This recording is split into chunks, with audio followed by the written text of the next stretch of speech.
Chapter 7. My Father Meets a Lion. My father waved goodbye to the rhinoceros, who was much too busy to notice, got a drink further down the brook, and waded back to the trail. He hadn't gone very far when he heard an angry animal roaring. "Ding blast it! I told you not to go blackberrying yesterday. Won't you ever learn? What will your mother say?" My father crept along and peered into a small clearing just ahead. A lion was prancing about, clawing at his mane, which was all snarled and full of blackberry twigs. The more he clawed, the worse it became, and the madder he grew, and the more he yelled at himself, because it was himself he was yelling at all the time. My father could see that the trail went through the clearing, so he decided to crawl around the edge in the underbush and not disturb the lion. He crawled and crawled, and the yelling grew louder and louder. Just as he was about to reach the trail on the other side, the yelling suddenly stopped. My father looked around and saw the lion glaring at him. The lion charged and skidded to a stop a few inches away. "Who are you?" the lion yelled at my father. "My name is Elmer Elevator." "Where do you think you're going?" "I'm going home," said my father. "That's what you think," said the lion. "Ordinarily, I'd save you for afternoon tea, but I happen to be upset enough and hungry enough to eat you right now." And he picked up my father in his front paws to feel how fat he was. My father said, "Oh, please, lion, before you eat me, tell me why you are so particularly upset today." "It's my mane," said the lion, as he was figuring out how many bites the little boy would make. "You see what a dreadful mess it is, and I don't seem to be able to do anything about it. My mother is coming over on the dragon this afternoon, and if she sees me this way, I'm afraid she'll stop my allowance. She can't stand messy manes, but I'm going to eat you now, so it won't make any difference to you." "Oh, wait a minute," said my father, "and I'll give you just the things you need to make your mane all tidy and beautiful. I have them here in my pack." "You do?" said the lion. "Well, give them to me, and perhaps I'll save you for afternoon tea after all." And he put my father down on the ground. My father opened the pack and took out the comb and the brush and the 7 hair ribbons of different colors. "Look," he said, "I'll show you what to do on your forelock, where you can watch me. First, you brush a while, and then you comb, and then you brush again, until all the twigs and snarls are gone. Then you divide it up in 3 and braid it like this and tie a ribbon around the end." As my father was doing this, the lion watched very carefully and began to look much happier. When my father tied on the ribbon, he was all smiles. "Oh, that's wonderful, really wonderful," said the lion. "Let me have the comb and brush and see if I can do it." So my father gave him the comb and brush, and the lion began busily grooming his mane. As a matter of fact, he was so busy that he didn't even know when my father left.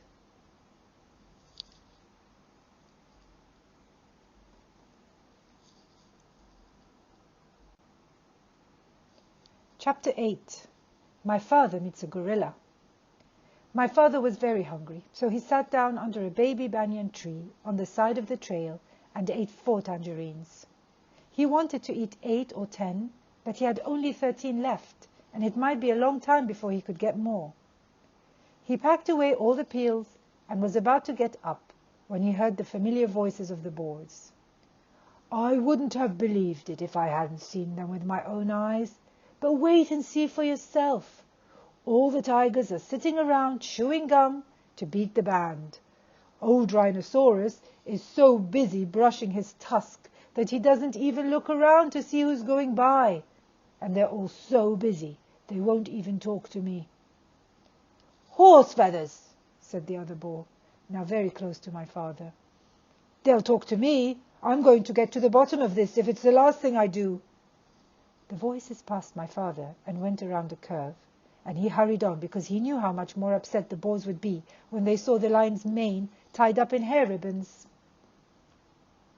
Before long, my father came to a crossroads, and he stopped to read the signs.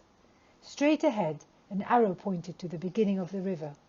To the left, the ocean rocks, and to the right, to the dragon fairy. My father was reading all these signs when he heard paw steps and ducked behind the signpost. A beautiful lioness paraded past and turned down towards the clearings. Although she could have seen my father if she had bothered to glance at the post, she was much too occupied looking dignified to see anything but the tip of her own nose. It was the lion's mother, of course, and that, thought my father, must mean that the dragon was on this side of the river.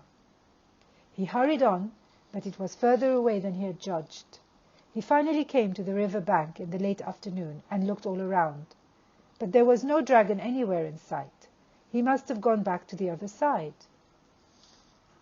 My father sat down under a palm tree and was trying to have a good idea when something big and black and hairy jumped out of the tree and landed with a loud crash at his feet. "Well?" said a huge voice.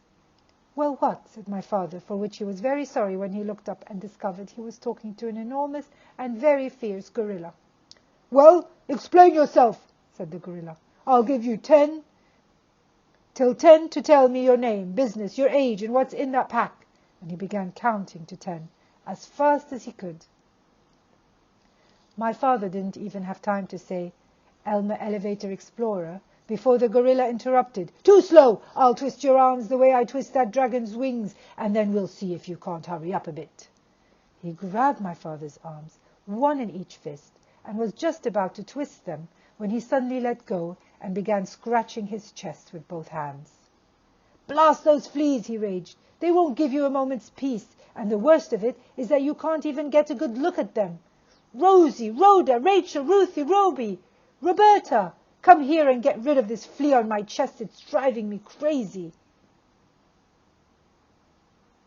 6 little monkeys tumbled out of the palm tree, dashed to the gorilla, and began combing the hair on his chest. "Well," said the gorilla, "it's still there."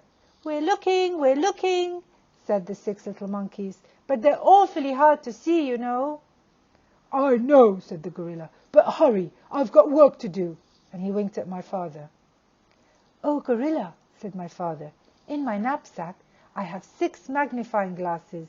They'd be just the thing for hunting fleas." My father unpacked them and gave one to Rosie, one to Rhoda, and one to Rachel, one to Ruthie, one to Ruby, and one to Roberta. "Why, they're miraculous," said the 6 little monkeys. "And it's easy to see the fleas now, only there are hundreds of them." And they went on hunting frantically. A moment later, many more monkeys appeared out of a nearby clump of mangroves and began crowding around to get a look at the fleas through the magnifying glasses. They completely surrounded the gorilla, and he could not see my father, nor did he remember to twist his arms.